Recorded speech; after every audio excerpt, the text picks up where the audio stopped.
Dans la salle de sport bondée de Barcelone, sous les néons crus qui faisaient briller la sueur sur nos peaux, Jade s'est tournée vers moi avec un regard que je n'avais jamais vu, un mélange de feu et de désespoir, et m'a plaqué contre le mur des vestiaires. « Clara, je ne peux plus faire semblant » a-t-elle murmuré d'une voix rauque, ses lèvres effleurant les miennes avant que je puisse réagir, transformant notre amitié en un chaos irrémédiable.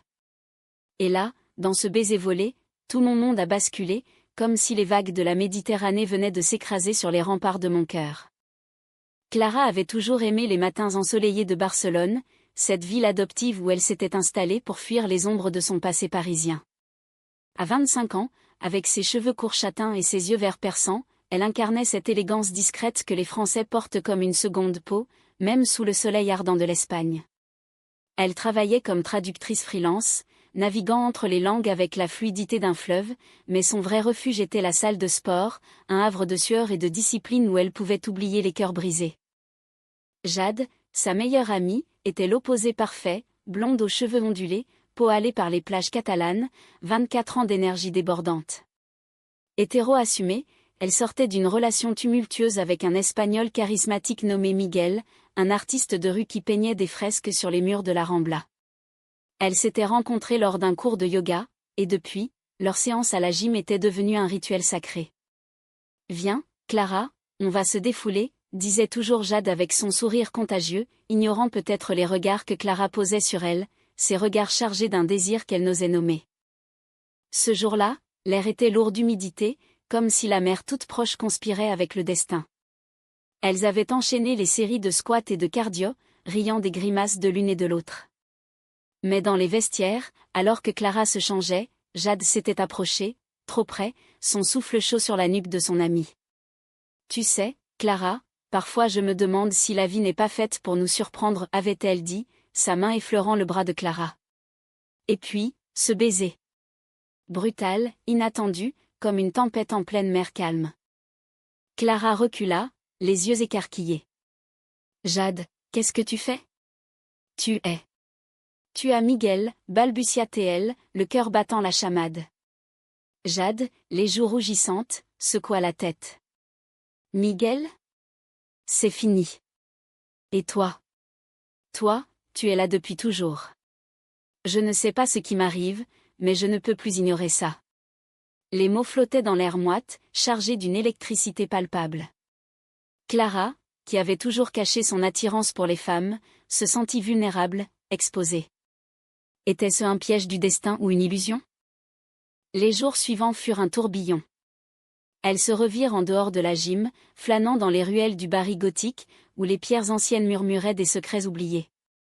Jade avoua ses doutes, « J'ai toujours cru que j'aimais les hommes, mais avec toi, c'est différent.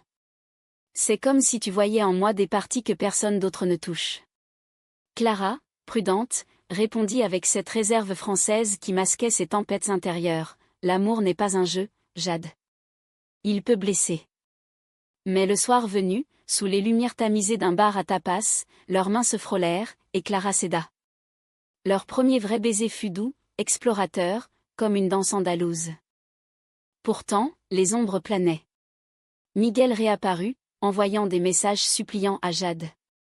Il dit qu'il a changé, confia-t-elle un soir, alors qu'elle marchait le long de la plage de la Barceloneta. Clara sentit un pincement au cœur. « Et toi, qu'est-ce que tu ressens » demanda-t-elle, la voix tremblante. Jade hésita, ses yeux bleus fuyant vers l'horizon. « Je ne sais pas. Avec lui, c'est passionnel, chaotique. Avec toi, c'est profond. » Ce fut le début des doutes, ces fissures invisibles qui menacent les fondations les plus solides. Clara, influencée par sa culture française, philosophait sur l'amour. Comme chez Proust, l'amour est une quête de l'autre, mais aussi de soi-même. Jade riait, la taquinant, toujours si sérieuse, ma Parisienne. Mais derrière les rires, une tension montait. Elles passèrent des nuits entières à discuter, à s'embrasser, à explorer des corps qui se découvraient mutuellement. Clara se sentait vivante, comme si Barcelone elle-même bénissait leur union avec ses fêtes et ses siestes. Un soir, lors d'une fête dans un appartement du quartier de Gracia, Jade disparut avec Miguel. Clara les trouva dans un coin sombre, enlacés. La trahison la frappa comme un coup de poignard. Comment as-tu pu, hurla-t-elle intérieurement, mais elle resta figée, le cœur en miettes. Jade, les larmes aux yeux, s'excusa plus tard. C'était une erreur, Clara. Je suis perdue. Mais le mal était fait. Clara rentra chez elle, seule, repensant à ce baiser initial dans la gym, ce point de non-retour. Les semaines passèrent dans un mélange de réconciliation et de disputes. Jade jurait fidélité, mais ses yeux trahissaient des regrets. Clara, blessée, se refermait comme une huître. L'amour vrai demande du courage, lui dit-elle un jour, citant Camus pour masquer sa douleur. Elles voyageaient ensemble, de Madrid à Séville, espérant que les paysages espagnols guériraient leurs plaies. Mais la jalousie rongeait Clara, et Jade oscillait entre deux mondes. Enfin, lors d'une escapade à Grenade, sous les arches de l'Alhambra, Jade avoua tout. Je t'aime, Clara, mais je ne suis pas prête pour ça. Miguel me comprend d'une façon simple. Clara, les yeux emplis de larmes, répondit, alors va, mais sache que l'amour n'attend pas éternellement. Elles se séparèrent là, dans ce palais mort, symbole de passion contrariée. De retour à Barcelone, Clara errait comme une ombre dans les rues animées. Les souvenirs de Jade la hantaient, ce rire cristallin, ces caresses volées dans l'intimité d'un appartement surplombant la Sagrada Familia. À 25 ans, elle se sentait vieillie par la trahison, comme si chaque pierre de la ville portait le poids de son chagrin. Pourquoi l'amour est-il si cruel, se demandait-elle, évoquant les vers de Baudelaire pour apaiser son âme tourmentée. Jade, de son côté, replongea dans les bras de Miguel, mais rien n'était plus pareil. Ses nuits étaient agitées, hantées par le regard vert de Clara, par cette connexion profonde qu'elle n'avait jamais connue avec un homme. Je suis une lâche, se reprochait-elle, errant dans les marchés de la Boqueria, où les odeurs d'épices lui rappelaient les dîners partagés avec son ami. Miguel, jaloux, sentait le changement. Qu'est-ce qui t'arrive, mi amor? Tu penses à elle? Jade niait, mais son cœur savait la vérité.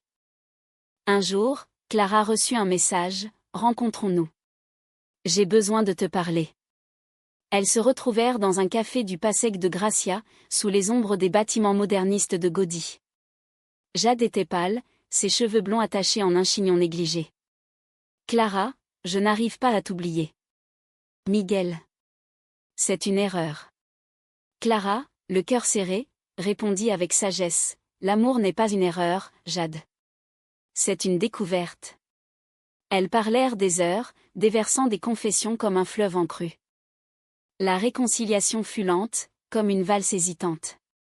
Elles recommencèrent à se voir, d'abord en amie, puis en amante. Clara, influencée par sa sensibilité française, insistait sur la communication. Parlons, Jade. Les silences tuent. Jade, plus impulsive, apprenait à naviguer ses émotions. Avec toi, je me sens vue, vraiment. Leurs sorties devinrent des poèmes vivants, promenades au parc Güell, où les mosaïques colorées reflétaient leurs humeurs changeantes, nuit à danser la salsa dans des clubs enfumés, où leur corps se frôlait avec une intensité nouvelle. Mais les conflits ressurgissaient. Miguel n'abandonnait pas, envoyant des fleurs et des promesses. Jade, déchirée, confia à Clara, il représente la sécurité, la normalité. Clara, blessée, répliqua, et moi? Suis-je une anomalie? Ce fut le début d'une crise profonde. Lors d'une dispute orageuse dans l'appartement de Clara, Jade cria, tu es trop intense, Clara. Ton monde français est fait de drame et de philosophie, mais la vie est simple ici. Clara, en larmes, répondit, la simplicité sans profondeur est vide. Elles se séparèrent à nouveau, mais cette fois, Clara décida de partir. Elle prit un train pour Paris, espérant que la distance guérirait. À la gare, Jade apparut, essoufflée, ne pars pas. Je choisis toi. Clara hésita, mais le train partit sans elle. Elles s'installèrent ensemble, tentant de bâtir un avenir. Les mois passèrent dans une harmonie fragile.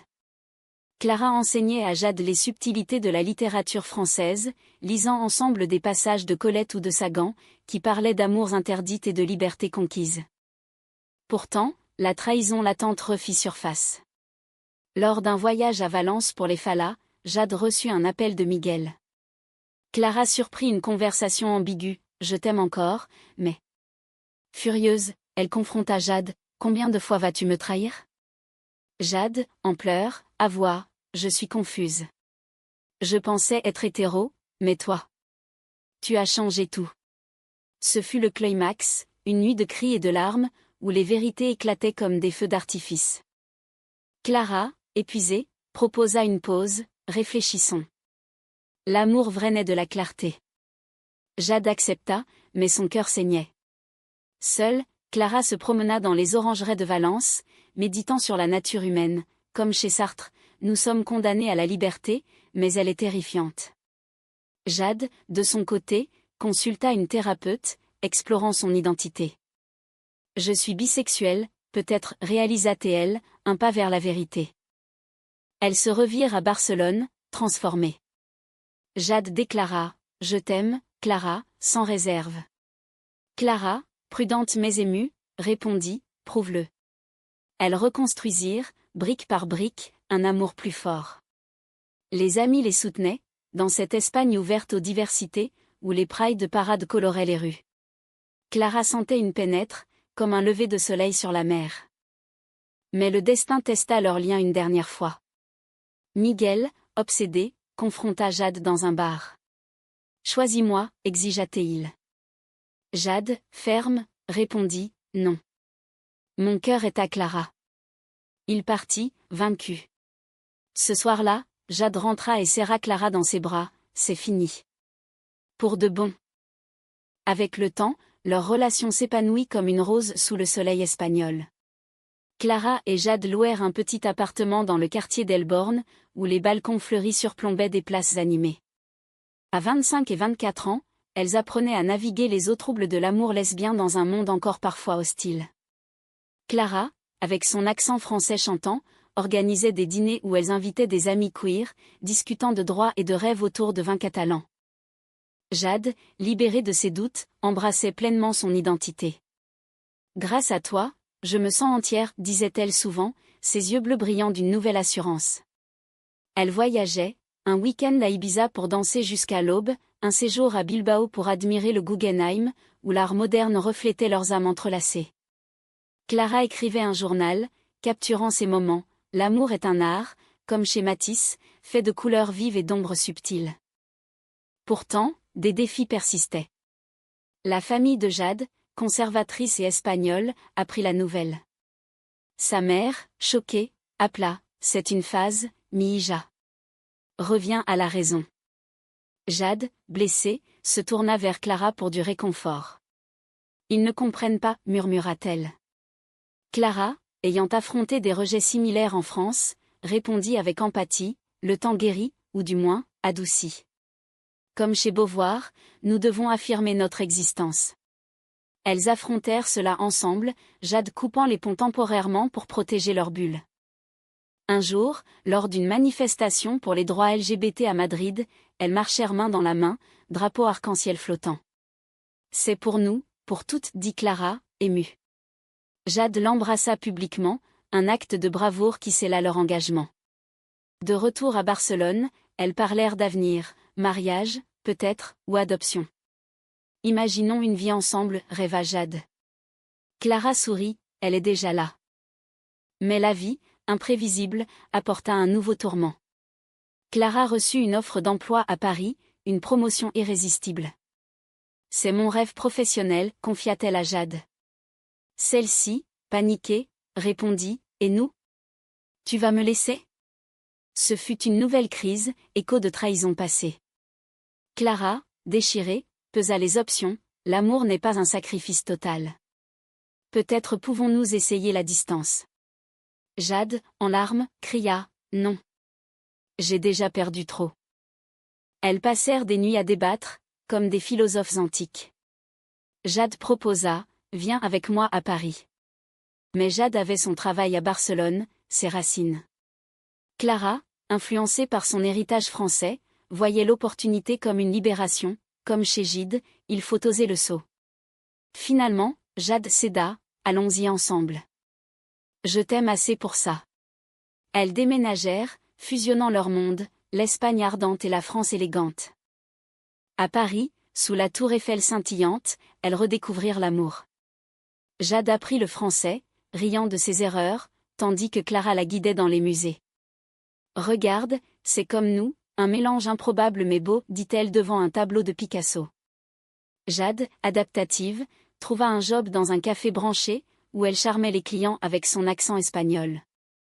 Pourtant, la nostalgie de l'Espagne les rongeait. Lors d'une visite à Barcelone, Jade rencontra Miguel par hasard. Il était changé, marié même. « Je suis heureuse pour toi, dit-elle sincèrement. Clara, à ses côtés, sentit une paix, la boucle était bouclée. De retour à Paris, elles affrontèrent un hiver rigoureux, mais leur chaleur mutuelle les protégeait. Un soir, au bord de la Seine, Jade posa un genou à terre. « Épouse-moi, Clara. » Avec une bague simple, gravée de leurs initiales. Clara, les larmes aux yeux, accepta, oui, pour toujours. Leur mariage fut intime, dans un jardin parisien, mêlant traditions françaises et espagnoles, vin, tapas, et valse.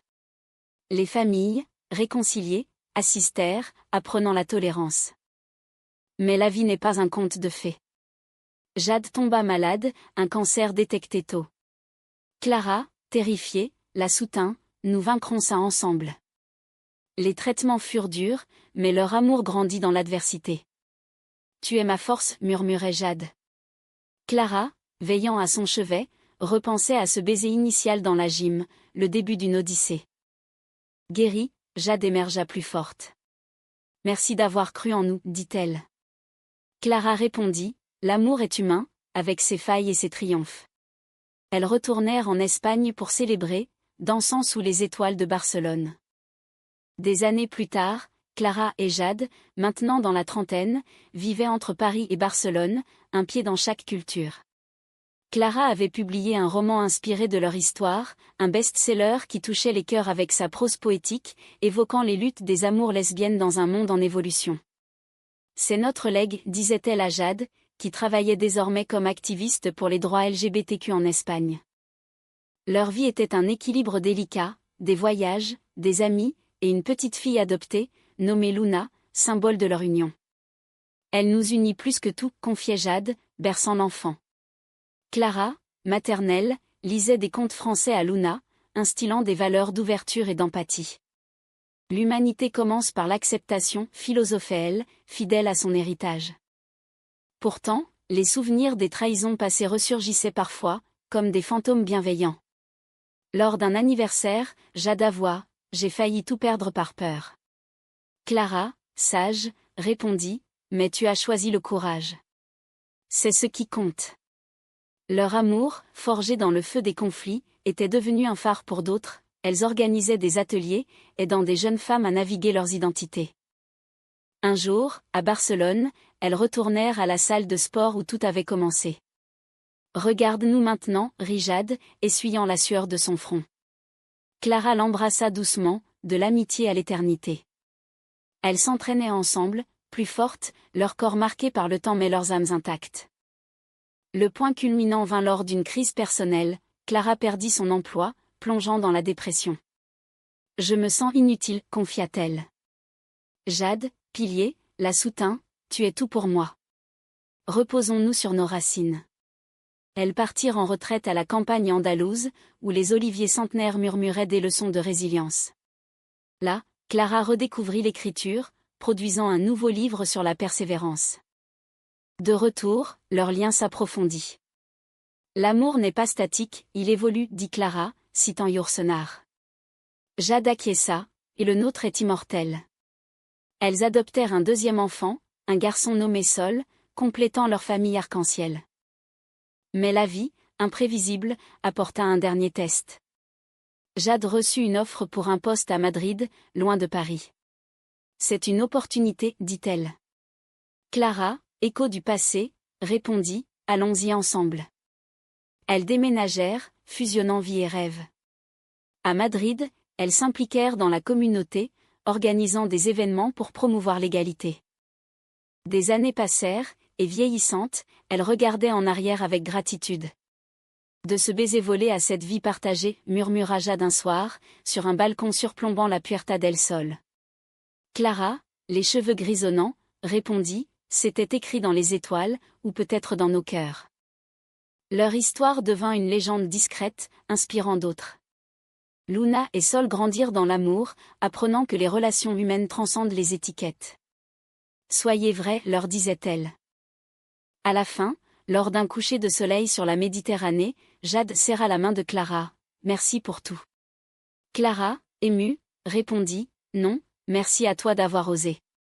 Elles s'embrassèrent, comme au premier jour, dans un monde plus humain grâce à leur parcours. L'amour, avec ses drames et ses joies, avait triomphé, laissant un legs de compassion et de résilience. Ainsi se clôt leur odyssée, d'une gym anonyme à une vie pleine, prouvant que même dans la trahison naît la rédemption, et que l'amour lesbien, comme tout amour, est une quête universelle de connexion profonde.